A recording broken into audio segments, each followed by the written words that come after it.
So this information is available for you. It turns out there was a typo when it comes to which sections go where. I posted a correction on Canvas. And in terms of what to expect, this actually gives you a pretty good idea of what to expect. In other words, there are 8 problems. And we're not very creative. These are the 8 problem types. These are essentially the order that you will see it. And so you have a pretty good idea of what will happen. Each problem was written by a different instructor. So the recitation instructors and me wrote the problems. I wrote number 6. So that one is going to be a fun one. I suspect it's one of the kind of problems that it either will take you 5 minutes or 45 minutes. There's not a lot of in between. 5 minutes if you know what it's asking you. 45 minutes if you don't. I hope you know what it's asking you. It's fun. I had a lot of fun writing it. Because I was like, how can I let my students have joy on the exam? You know, channel your Marie Kondo. What brings the students joy? And I found it. I hope. I hope you like it. As far as what to study, I would also strongly encourage you, focus on things that are important ideas that didn't show up on earlier exams. Because there's a good chance they will. Now, I want to talk a little bit about number 8 and what we're really looking for. Because you see the word solve here. That can be a very intimidating word, solve. Because you've seen us work through these problems. It can take a long time. What are we really after? Well, we're after a couple basic things. We want you to be able to do things like find the recurrence relations and probably find the first few terms. Not something where it says, hey, you know, what's the explicit function? That takes a lot of practice. We haven't had that practice. Maybe we'll talk about radius of converters. Now, the reason I say maybe is really all the problems are just tentative right now. There's going to be a meeting on Wednesday where we get together and talk and we give feedback about the problems. And my feedback about the problems is about as long as the exam. I was like, well, we should make this problem doable. That was one of my suggestions on one of them. Make the numbers work out nicely. Make it easier to read. Parse it. Things like that. So hopefully I can convince the other instructors that number 6 is good. I'm optimistic. I'm optimistic. It's, on the other hand, did anybody try the first practice exam yet? Did anybody look at the solutions? Did you know that number 8 is impossible on the first practice exam? Fail, right. Can't do it. It's impossible. You can't answer the question. Number 7, it's not impossible, but we should not have asked that question. Oh, that is not a good question. The final won't be like that. The final will have been filtered. So it will be quite beautiful. All right, so I want to practice something with series, just so we're more comfortable, something perhaps more realistic, and try to convince you that we can do a problem involving series that does not take a whole class. Famous last words. All right. So find the series solutions of y double prime minus x squared y prime minus 3xy equals 0. Give the recurrence relation and also the radius of convergence. Now, I just want to emphasize the radius of convergence should not frighten you. In fact, in some sense, this should be like, super easy. So how should you approach the radius of convergence? And the idea is, how far, or maybe we should say how near, is the closest singular point?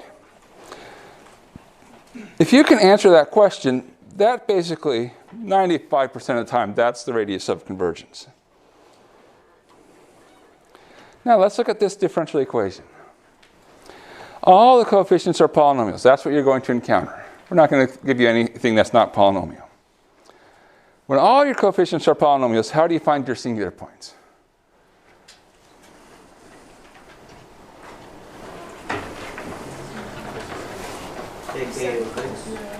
Sorry, take what? A of x. Okay, a of x being? 1. Yes, the coefficient of y double prime. And you say, okay, the coefficient of y double prime is 1. And now you ask the question, when is 1 equal to 0? Never. So there are no singular points here. So how near is the closest singular point? What's the answer to this question? Infinity. So our answer will be that the series has a radius of convergence of infinity for this.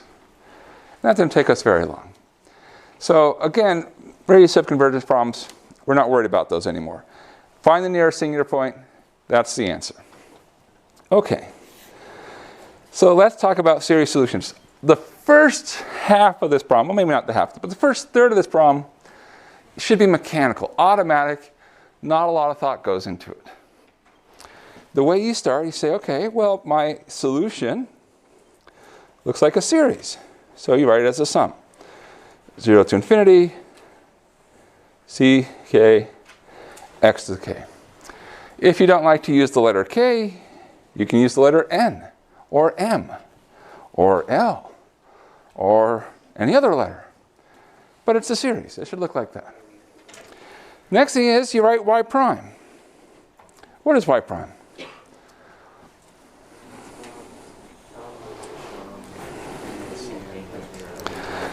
Zero to infinity. K, c, k, x to k minus 1. You basically take the derivative of x to the k. And we know how to do that. I hope. Y double prime.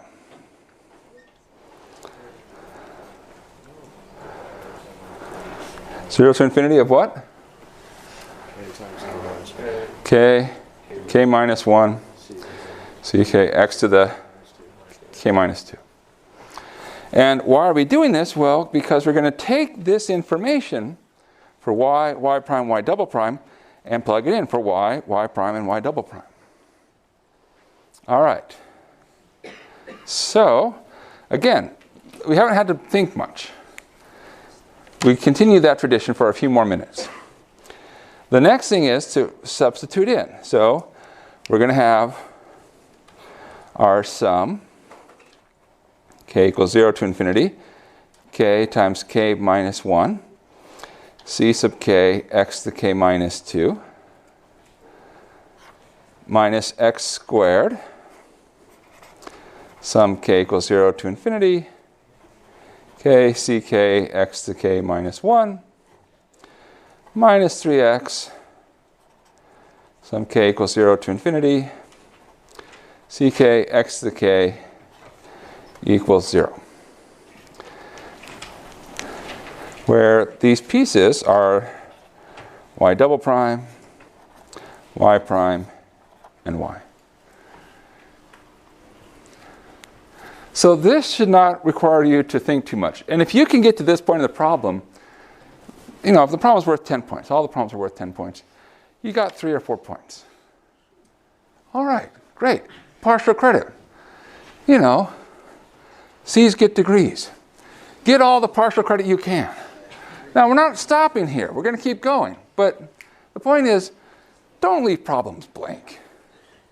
Now, as a grader, I appreciate problems that are left blank because it's really easy to grade. But from your perspective, don't leave a problem blank. We can't give you negative points on a problem. Not in this class. I don't know. Some other classes might. But the point is, you should try and at least get going. Okay, so everything we've done so far, this is something that's automatic.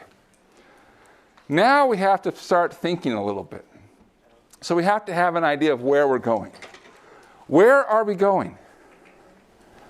What are we trying to do next? Combine the three sums into one sum. One sum to rule them all. Okay, so that's our next step. Is we're going to put everything into one big sum. To do that, we have to do two things. We want the powers to all agree, which they don't. We have to bring in the insides, which we haven't. And we have to make sure the sums start at the same point. So, well, they do now, but they might not soon. As we fix some problems, other problems emerge. So essentially the order that you should do things is bring stuff inside first. So that's step one. Bring stuff inside. So maybe we should make some notes here. 1. Bring things inside.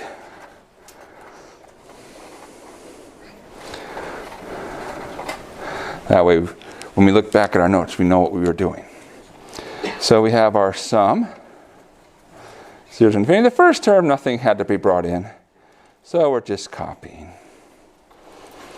Minus. Now the x squared comes in. Where we start and stop, the sum hasn't changed. What's on the inside now?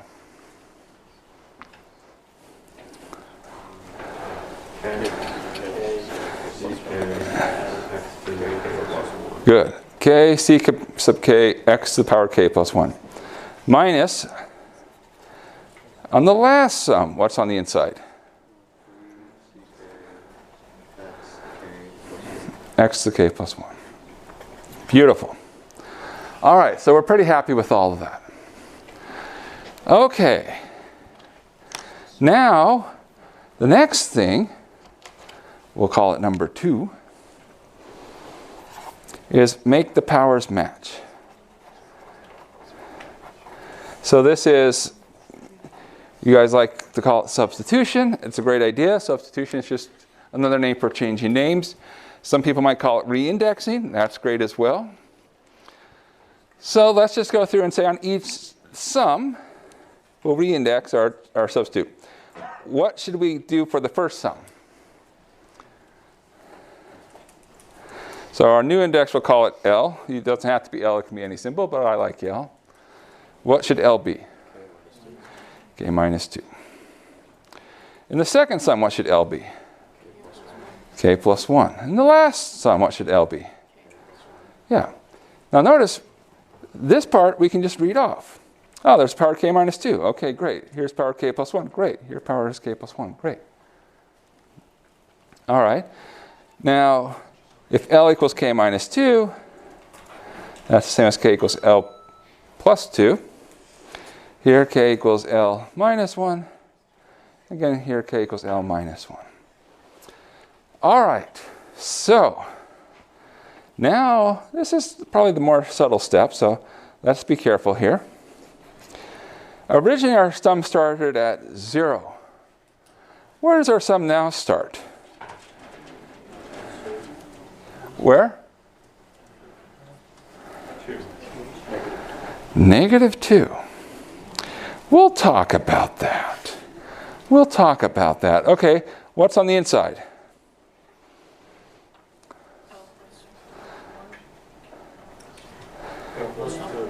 There will be an L plus 1. Yeah, L plus 2 times L plus 1 times C sub L plus 2, because K is L plus 2, X to the power L. Okay, so that's good. Now, the next sum. Where do we start?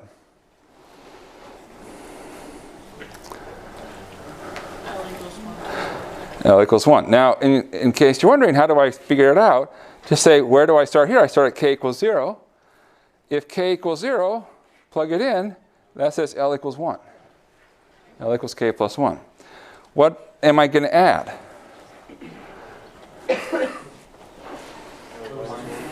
Okay, L minus 1, C sub and then x to the L.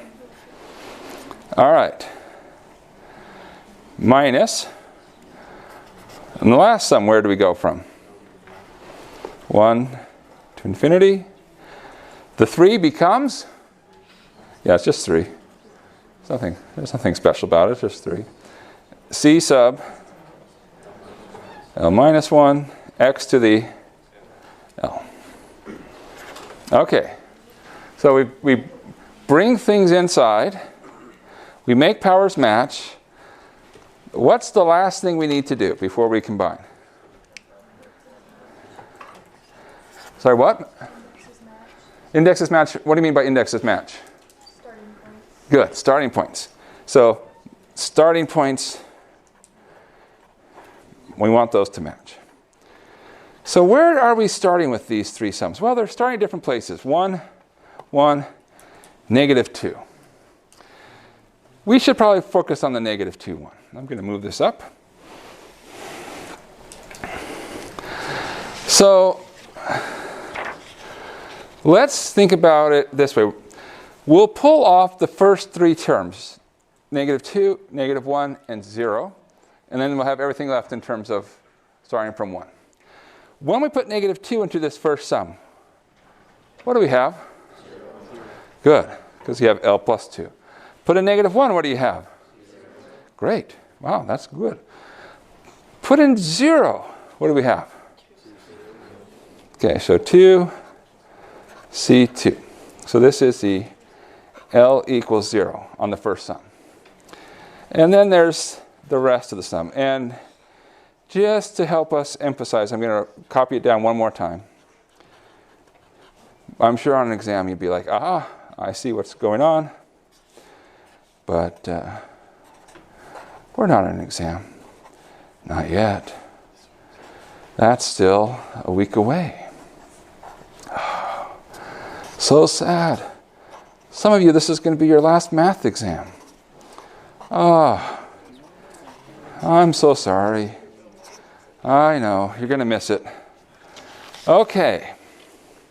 So, we've done all the hard stuff. And we've set ourselves up for success. And by that, I mean we are now ready to write it as our one sum. So we have a little bit of noise at the start. That's okay. That happens, especially when you're dealing with sums. So you have 2C2, and then the sum, 1 to infinity, of, and then you just go through and write your pieces. L plus 2 times L plus 1, CL plus 2, minus L minus 1, CL minus 1, minus 3, CL minus 1, x to the L. And all that equals 0. All right. This is the point where we've done the hard work in some sense for this problem. Most of the work from here is just cleaning it up.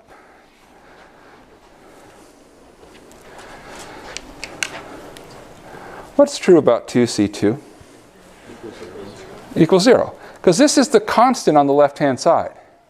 Has to match the constant on the right-hand side. Equals 0. What's true about this piece? Equals 0. Because this is the coefficient of x to the L. And the coefficient for x to the L on the right-hand side is 0. Now, this part right here, this is where you get the recurrence relation. Now, depending upon how your grader feels about it, they may count this as the recurrence relationship, but they probably want you to clean it up. And we're going to do that. We're going to clean this up. So, we'll work on this part for right now. Let's see what we have. We have L plus 2 times L plus 1, CL plus 2. These are both CL minus 1s. So I'm going to actually combine these. So this is L minus 1 plus 3, CL minus 1. That needs to equal 0. L minus 1 plus 3. What's that? L plus 2. Is there anywhere else where we've seen an L plus 2? It's right there. What can we do? Can we cancel them? And why are we allowed to? Yes, we can cancel the L plus 2s. We can divide out by the L plus 2s. But why? There's a subtlety.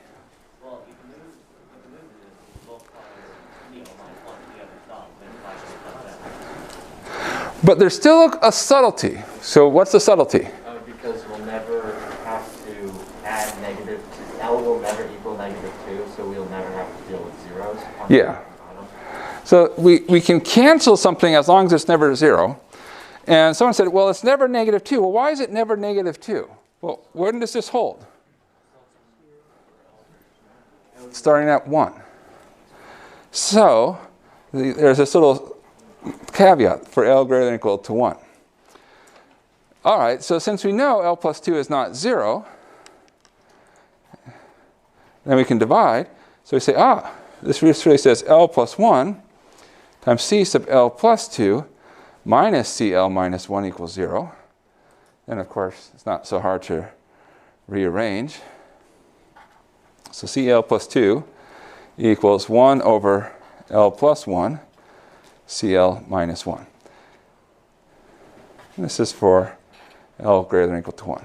So oftentimes, this would unmistakably, people would say, yes, this is what I call the recurrence relationship. And the idea is it gives the coefficient in terms of an earlier coefficient.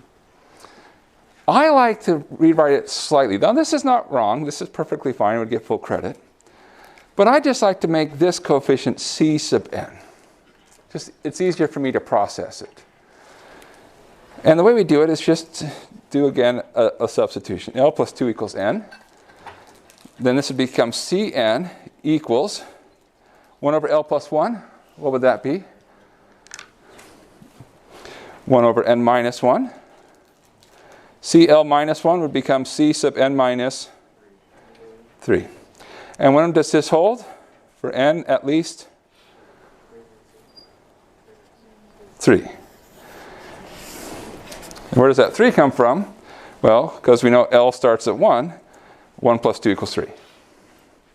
So that's a way for us to now rapidly make our coefficients. So let's talk about our problem. Now, in terms of the problem, we've gotten the recurrence relationship. We've talked about radius of convergence. The other thing we should do is be comfortable finding our coefficients. So let's just talk about coefficients. First off, C0, C1. In terms of these problems, what do we think about C0 and C1? What are they? All right, someone said initial conditions. Yeah, so these are initial conditions. Another way to think about this is if they don't give you initial conditions, these are your free choices. So you get to pick 2 things. Now, why do we get 2 choices? Come back to your differential equation. It's a second order differential equation. Second order means 2 choices get to be made. Normally, what do we call C0? It's y0. C1, y prime is 0. Okay. All right. What is C2? C2 is 0. How do we know C2 is 0? It says right here. 2 times C2 equals 0. So C2 equals 0. How about C3? What is that?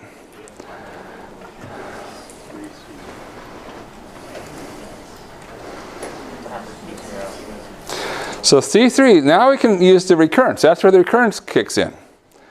So you plug in n equals 3. 1 over 3 minus 1 is a half C0. How about C4? 1/3 C1. How about C5? Well, it's 1/4 C2, but what do we know about C2? 0. Okay, how about C6? Well, it's 1/5 C3, but C3 is a half C0. If we put that together, we get 1/10. C7? 1/6, 1/3. 1/6. Well, it's 1/6 C4, and C4 is 1/3 C1. So we get a grand total of 1 over 18 C1. And normally we only would have you go about this far. But this is how we can get the coefficients. So that's what we would expect. And notice, it didn't take us a whole class to do it. Good. Great. We can do this. We can do this. In fact, it doesn't feel so bad. Any questions? I don't think it's done this where we have to re-index the first part, the first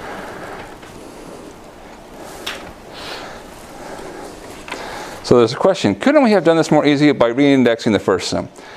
Well, it wouldn't change a lot of it, but in other words, they're like, hey, the observation is these are both k plus 1s. Couldn't we have made this something like k plus 1 here? We could have. It's not that much different in terms of the amount of work. So it could have worked, absolutely. I strongly encourage you to not try to be, this is a terrible thing for me to say as a teacher in a math class. Try not to be clever. Now, we want you to be smart. I mean, that's why you take math, is we want you to be problem solvers. We want you to be able to solve problems. On an exam, don't be clever. And what I mean by that is be methodical and do something that you know works. And that's what we want. We want you to get the right answer. We want you to demonstrate knowledge. When you're in a lab and you're like just mixing chemicals, yeah, be clever. You know, it's going to be really fun and colorful. All the explosions are going to be great. But on an exam for a math class, no, don't. All right. Okay. So hopefully, now we're comfortable with a type of problem like number 8. And we're just like, all right, start the exam, turn to number 8, and get it done in 15 minutes, and we're happy. We're happy. All right, well, that's that problem. We still have time left. So let's jump back, way back, to the beginning. Talk about the first couple problems. Because it's been a while since we've done this stuff. And so we want to make sure we're comfortable doing these ideas. Okay. So, all right, let's talk about the first two. So there's a couple of things that are going to come into play. And let's just go through these problem types. Separable. Okay, do you remember what it means to be separable?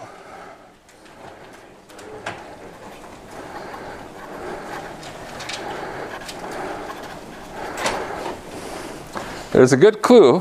What does the word separable remind you of? Separate. Now, separable differential equations are equations which can separate in a nice way.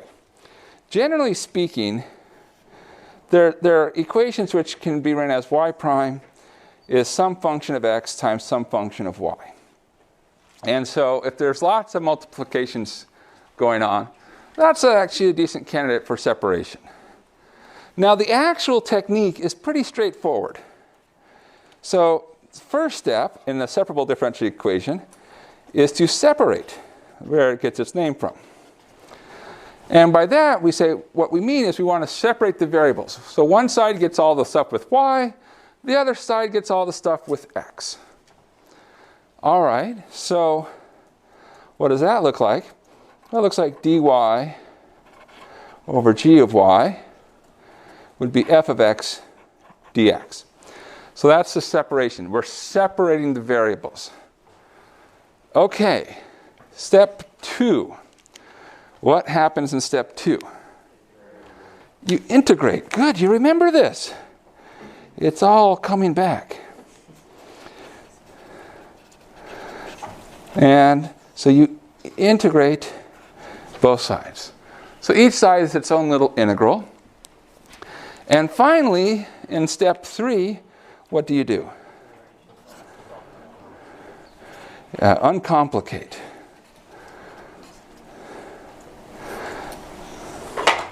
Okay, that's not how you spell uncomplicate. Now, you might say, what's the right way to spell uncomplicate? Well, it's not a word, so you can spell it however you want. But okay, uncomplicate, which means you solve for your constant, which shows up. You only have one constant, and you rearrange as needed. Okay, so that's separable.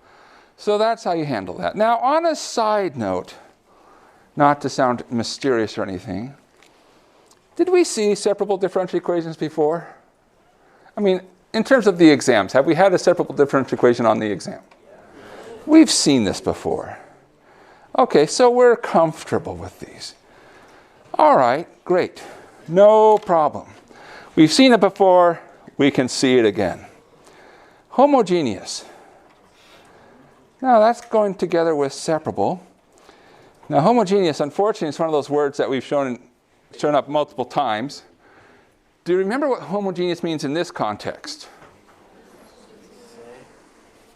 Well, yes, same. Genius.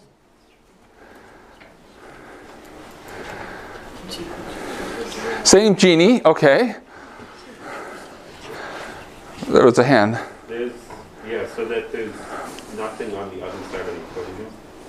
Well, everything can be rearranged so there's nothing on the other side, because you already can subtract stuff over.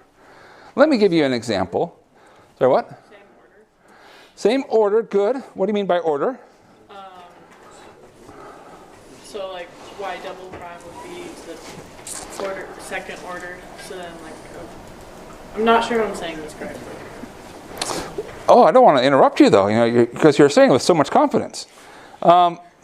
So in this case, everything we're talking about here is first order differential equation. And so when we talk about homogeneous, we'll do this by definition by example. Here's an example of something that's homogeneous. Now, you might say, that doesn't tell me what it is. Think of it as all the pieces here are polynomial. And what are the degrees of your pieces? Now, remember, if you have both x and y, you add their degrees together. So what's the degree of this xy squared? 3. This degree of x cubed? This is the degree of x squared y? 3. Everything has the same degree. That's what the homogeneous means, same degrees. Now, if you encounter this, so we have same degree. There's oftentimes, I will say that there are multiple ways to do problems. And if you've looked at the solutions for the practice problem, I've even added some alternate solutions to some of the problems on there. And one of the problems I did in one way, but it could have also been done as a homogeneous problem. So if you're looking for an example, look at the first practice. So the way you do it is you divide by x to whatever the degree is. In our case, it's x cubed, because the degree is 3. And if you do that, what happens is you'll get y over x squared, y prime, equals 1 plus 4 y over x. Is this starting to come back now? What happens next? Substitution of y over x. So you're going to introduce a new variable. Let's call it v equals y over x. Or if you like, v times x equals y. That, taking derivatives, you get v prime times x plus v equals y prime. And I'm not going to solve this all the way. I'm just going to go through the steps, just enough to show you how to get there. So you would end up with v squared, and then this y prime is v prime times x plus v. That will be equal to 1 plus 4v. And the punchline here is that this is always going to be separable. And so from there, you run it as you would a separable problem. So a homogeneous problem is the same as a separable after you make the substitution. Okay. So that's homogeneous. Whew. Good. Let's try another one. Moving on our list. Exact. Do you remember what exact means?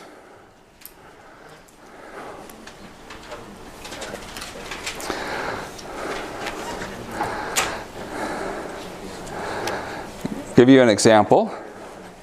X e to the y plus y squared dy plus e to the y plus cosine of x dx equals 0. This is an example.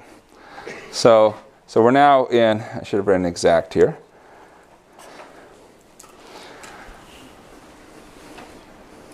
Okay, so do you remember what exact is? It's when the both partial differentiations of the function you want to solve for. Yes, okay. Yes. The key here is that this is one big derivative of something. Now, oftentimes the way it's presented, and you might be having a deja vu, it's like, oh yeah, they took points off of the first exam. Or it's like, did you test for exact? The test for exact that they often say is, think of what's in front of the dy as m, think of what's in front of the dx as n. You're exact if partial m, partial x equals partial n, partial y. All right, so that's the test. But we didn't do the test that way, because we said that's kind of inefficient. What's the real way you approach this problem? Sorry, what? No, that's still sufficient. But you can't just take the ni derivative, like take m, take the ni derivative with respect to y. Yeah, so you integrate m dy, you integrate n dx, and then you do two things. You check that the overlap agrees, and the overlap will be the pieces where you have both x and y involved in your part. And then, if they agree, you're exact. Then the other thing you do is you combine. All right, so let's actually finish this problem. Okay, so what is the integral x e to the y plus y squared dy? What comes out? X e to the y, y cubed over 3, and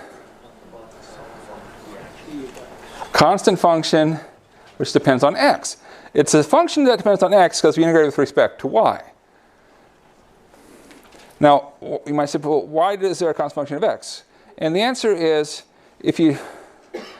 as far as y goes, anything that depends on x is a constant. That's why it's a constant of x.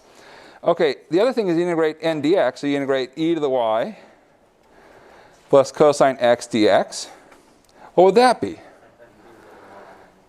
Yeah, so e to the y is a constant with respect to x, so it's a constant times x, plus, is it sine x or is it negative sine x? Ah, yeah, it is positive sine x, good. Plus some function of y. Now, our check. We say, okay, the pieces where they overlap, they have both x's and y's. Do they agree? Yeah, the overlap match, and that says, so we are exact. Check. Now, that's the check. What is our combined answer? Well, the overlap, and then the pieces that don't overlap. What else needs to go in there? 1/3 y cubed and sine of x. And is this our answer? No. What else do you need? Well, you need to have an equal something and put a constant in. Now you could put plus c equals 0 or equals constant, but the point is the answer needs to be something equals something. And that would be the process. Now, did we see exact? It has been seen. Interesting that I keep talking about what we've seen and what we haven't seen. Okay, well, let's keep going. Next up, linear. All right. What's linear?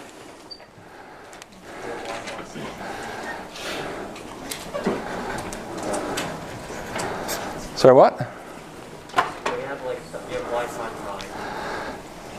Well, No, not y prime. Y prime you have y prime, yes. plus some function of x times y Some function of x times y equals some function of x. equals some function of x. Okay, so this is linear. So we talked about linear. This is what we're after. Okay. This is a really important kind of differential equation. Very important. How does one solve this? Find the integration factor. Integration factor? What is that going to be? E to the integral. Yes, an integrating factor, you start with this p of x, and then what you do is you integrate p of x, and then you take e to that. And that's your integrating factor. I think we called this rho of x. This was especially confusing because rho looks almost identical to p. So this sounds right, that, our notation confusing. That sounds like math. So the idea is multiply everything by rho. So rho of x, y prime, plus rho of x, p of x, y equals rho of x, q of x. But something beautiful happens. What happens to the left-hand side?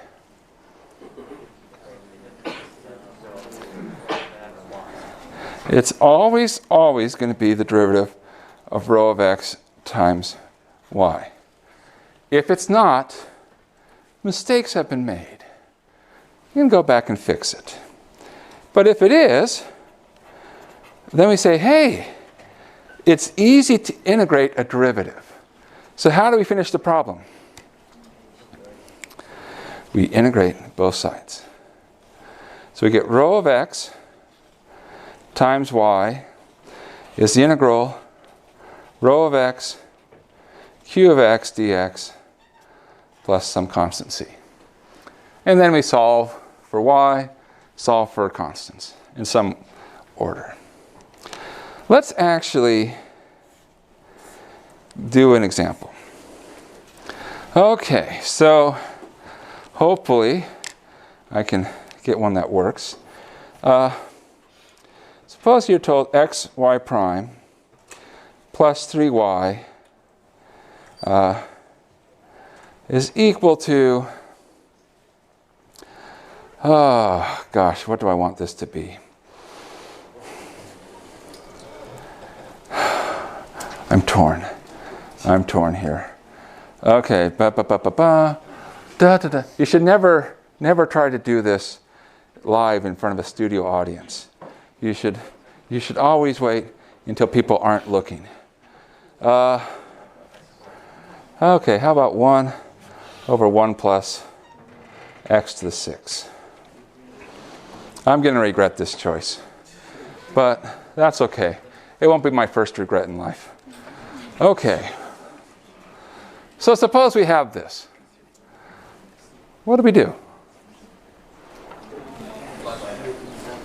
Okay, so in order to start the process, you have to make it look like the linear piece, which means you have to have a 1 in front of the y prime. So y prime plus 3 over xy is equal to 1 over x times 1 plus x to the 6. Wow. Partial fractions. Or maybe not. I don't know. We'll find out. Okay. Now what?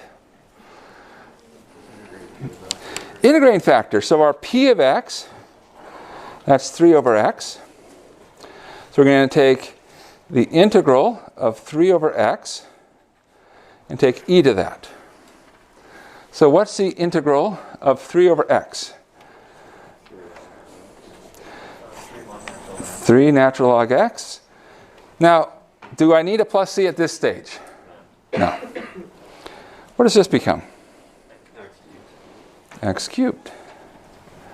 So our integrating factor is x cubed. So you multiply everything by x cubed. And when we say everything, the piece where you had the y prime. So this becomes x cubed y prime plus 3x squared y is equal to x squared over 1 plus x to the 6.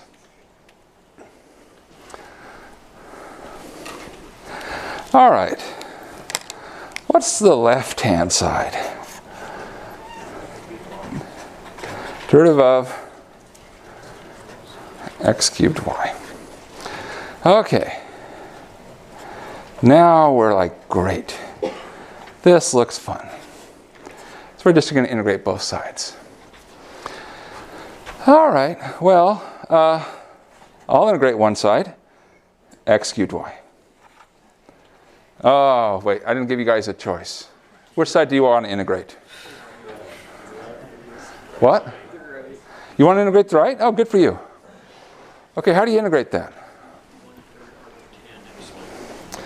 Well, if someone is pulling out an arctangent at this hour of the day, I like that. I like your style. I like your style. So be ready to have some integral you have to deal with over here. And probably if it's not something immediately obvious, think substitution. It's your go-to technique. And you might say, well, okay, the derivative of x to the 6 is not x squared. But yeah, it's not. But the derivative of what looks like x squared? X cubed. So you say, oh, think of it as x squared over 1 plus x cubed squared. Let u equal x cubed. du is 3x squared dx. And now we use our fancy technology called multiply and divide by 3. And we get, lo and behold, 1/3 integral du over 1 plus u squared, or 1/3 arctangent u. All right. Plus c. Now, we have to go back. U is x cubed. And so we get 1/3 arctangent of x cubed plus c. And, well, okay, solve for y, solve for initial conditions. Life is good. Have we seen linear on an exam? Some people are like, yes. Some people are like, no. What is it? It's 50-50. It has not been seen.